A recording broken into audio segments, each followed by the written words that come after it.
শান্তির সংস্পর্শের ইতিহাস, শালবন বৌদ্ধবিহারের নিঃশব্দ গল্প শোনাবো আপনাদেরকে। কুমিল্লার হৃদয়ে লুকিয়ে থাকা প্রাচীন সভ্যতার নিদর্শন বৌদ্ধ মন্দিরের এক অনন্য সৌন্দর্য। ইটের দেওয়ালে লেখা হাজার বছরের ইতিহাস, শালবন বৌদ্ধবিহারের ভ্রমণের অভিজ্ঞতা শেয়ার করব আপনাদের সাথে। প্রকৃতি আর প্রাচীনতার মেলবন্ধন, কুমিল্লার বৌদ্ধ মন্দিরের এক প্রশান্তিময় দিন। ইতিহাস, নীরবতা আর সৌন্দর্যের খোঁজে কুমিল্লার বৌদ্ধবিহারে আমাদের যাত্রা।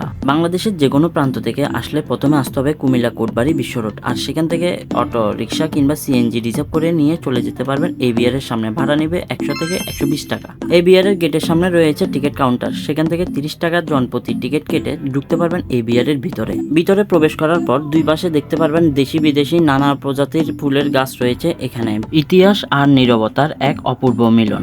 শালবন বৌদ্ধবিহার, কুমিল্লার ময়নামতির বুকে দাঁড়িয়ে থাকা এই প্রাচীন বৌদ্ধবিহার যেন হাজার বছরের গল্প শোনায়। 7ম শতাব্দীতে নির্মিত এই ঐতিহাসিক স্থাপনাটি এক সময় ছিল বৌদ্ধ ভিক্ষুকদের শিক্ষা ও সাধনার কেন্দ্র। আর এরই ধারাবাহিকতায় এই মন্দিরের এক পাশে বড় একটা বটবৃক্ষর নিচে বুদ্ধদেব তাদের শিষ্যদেরকে শিক্ষা প্রদান করছে, এরকম একটি দৃশ্য প্রকাশ করা হয়েছে এখানে। আজও তার নীরব সৌন্দর্যের কারণে ভ্রমণ পিপাসুদের মুগ্ধ করে এই বিহারটি। প্রতিটি ইট, প্রতিটি নকশায়, প্রতিটি স্থাপনায় লুকিয়ে আছে প্রাচীন সভ্যতার ছাপ, যা আমাদের ইতিহাস, সংস্কৃতি আর ঐতিহ্যের এক জীবন্ত সাক্ষী। প্রায় 2.5 একর জমির উপর 1995 সালে 28 সেপ্টেম্বর নব শালবন বৌদ্ধবিহার বাংলাদেশ বুদ্ধিস্ট কালচারাল একাডেমি প্রতিষ্ঠা করে। শৈল্পিক এই বৌদ্ধ উপাসনালয় দক্ষিণ পূর্ব এশিয়ায় বৌদ্ধ ধর্মাবলম্বীদের কাছে অন্যতম, এমনকি স্থানীয়দের কাছে শান্তি বিহার নামেও বেশ পরিচিত।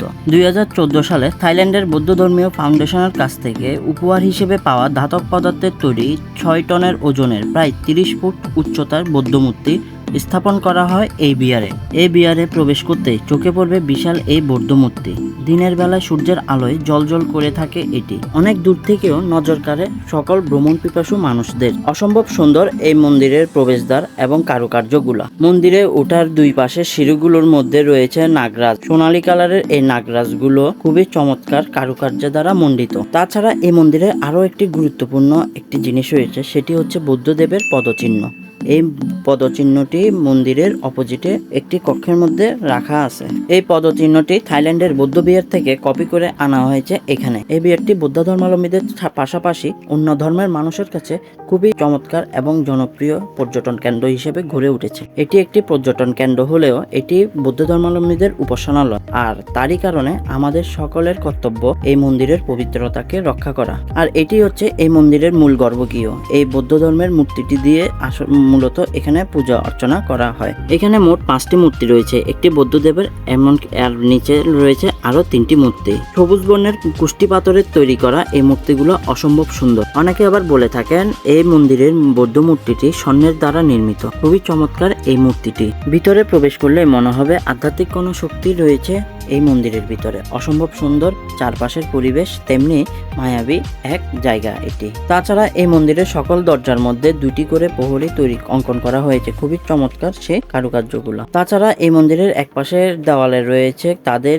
ধর্মীয় অনুসারে লেখা কিছু মন্ত্র এবং কিছু শাস্তিক চিহ্ন রয়েছে এখানে। তাছাড়া এই মন্দিরের উত্তর পাশে রয়েছে আরো একটি স্থাপনা, আরো একটি ভবন, যেখানে মন্দিরে থাকা অনাথ বাচ্চাদেরকে শিক্ষা, জ্ঞান, ধ্যান ও ধর্মচর্চার জন্য প্রদান করে থাকে। যারা কুমিল্লা ভ্রমণে বের হয় তারা এই মন্দিরটি কখনোই মিস করে না, অবশ্যই এই মন্দিরটি দর্শন করে বা দেখে আসে, কারণ এই মন্দিরটি থাইল্যান্ডের অনুকূলে তৈরি করা হয়েছে। এখানে থাইল্যান্ডের বৌদ্ধবিহারের আদলে তৈরি করা এই মন্দিরটি অসম্ভব সুন্দর। আপনারা যারা এই মন্দিরে এখনো যান নাই অবশ্যই একবার হলেও ঘুরে আসবেন, কারণ এই মন্দিরে আপনি গেলে বুঝতে পারবেন এই মন্দিরের সৌন্দর্যটাকে সুন্দরভাবে উপলব্ধিও করতে পারবেন। তো আজকের ভিডিও এই পর্যন্ত, দেখা হবে কুমিল্লা ভ্রমণের নতুন একটি ভিডিও নিয়ে।